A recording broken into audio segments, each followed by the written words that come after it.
last year, you may remember that my message was a video recording because a lacrosse game was moved, so technically this is my first time speaking up here. Last year, my message was about finding your purpose, and even though I'm still working on finding mine, tonight I'm going to be talking about community. First, let me share a little bit about me. So in the first, upper left-hand corner is my best friend. I met her in 5th grade, and I'm actually going to be her maid of honor in June, which is really exciting. Then right under that, we have sister groups in lacrosse. So that's my 2 sisters, Brooklyn and Maddie. And then next to that is my whole family, my mom, my dad, and my younger sister, Claire. And then above that, we have flag football, which was a fun little thing I did this summer, or this first semester we won the championship, pretty exciting. And then right above that is my sister again. Then next to that, in the upper right, we have all of my friends, or I should say most of them. And then under that, you know us, our little focus group, me, Abby, Sydney, and Grace. And then under that, we have orientation staff, a few of us, something I did this summer that was really cool. So now that you know more about me, I want to start the night by looking at a few different verses. The first verse I chose is Psalm chapter 139, verse 14. I praise you because I'm fearfully and wonderfully made. Your works are wonderful, I know that full well. So kind of going back to last year, I picked this verse because it has been with me my whole life. It was my confirmation verse, and it has been a huge part of how I live my life.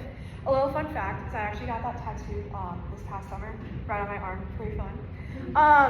To me, this verse is really a reminder that you are wonderfully made, and even though throughout life you may be struggling to find your community, you are who you are, and you should not change yourself to find your community. Then the second verse I chose is Hebrews chapter 10, verses 24 and 25. And let us consider how we may spur one another on towards love and good deeds, not giving up meeting together as some are in the habit of doing, but encouraging one another all the more as you see in the day approaching. I decided to add this verse as it highlights the idea of hyping others up. We live in a world where most of the time, instead of bringing others with us, we're bringing others down. These verses go hand in hand. When we genuinely believe we are fearfully and wonderfully made, it becomes so much easier to lift others up and remind them of their worth too. So as I mentioned, the theme I picked for tonight is community. I never fully understood what community meant, so here's a little definition for you. According to Google, community is a feeling of fellowship with others that results from sharing common attitudes, interests, or goals. Yet, when I was growing up, community to me was kind of just like yapping and hanging out. And now I can confidently say that community to me is a group of people who support you, make you feel welcomed and appreciated. Growing up, I was super involved. Some may say I was over-involved. I was on the soccer team, I played the violin and orchestra, I was in so many clubs, including student council, key club, and many others too. I went to a small private Christian school where we had a weekly chapel too. And a considerable part of my middle school and high school experience was the community I created.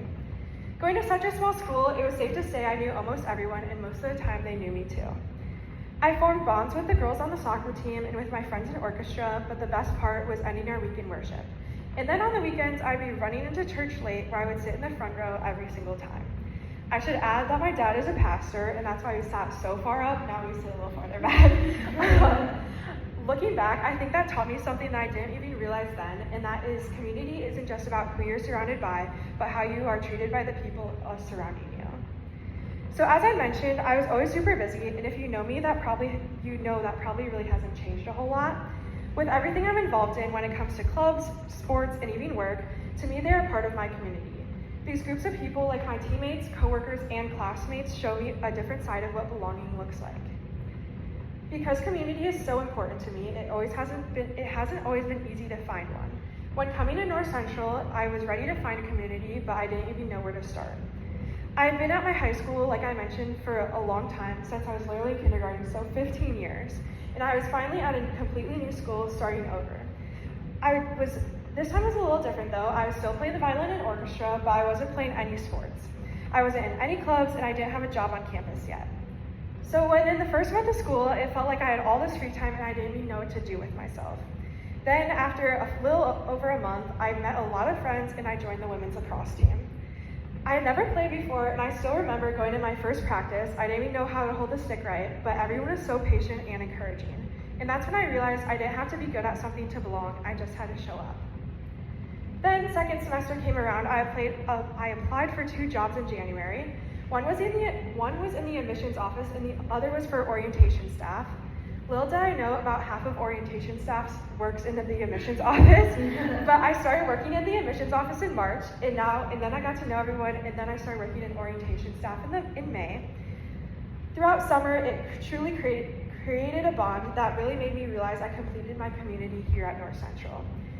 Then, with summer ending, I still get to see everyone's faces, either in class, walking on a spine, or even playing flag football and winning the championship, as I mentioned. Even though faith hasn't been a huge part of my education like it was when I was growing up, I've learned that I have to put effort into my faith, and it hasn't been handed on to me like a platter. Handed out to me on a platter. There we go. I love going to Focus every week and worshiping together, and if this is your first time coming, I definitely encourage you to come back.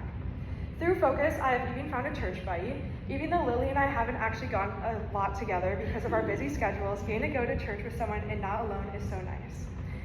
I've loved attending Our Savior's Lutheran Church in Naperville, and when I saw Lily was going there too, it made it even better. So wrapping up my message tonight, I'm going to end with one last verse.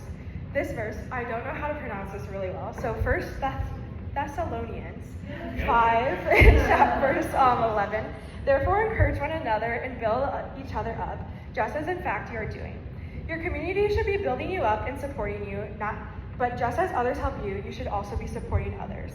What I want to leave with you all tonight is that community doesn't just happen. It's built with conversations and building connections. It's the showing up to practice, going to the club events, and even saying yes to jobs and opportunities.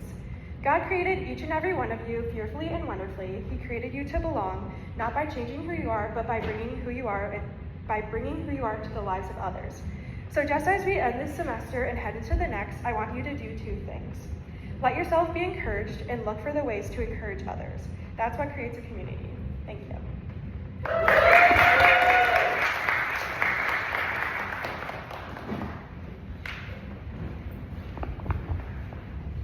Thank you, Emma, for those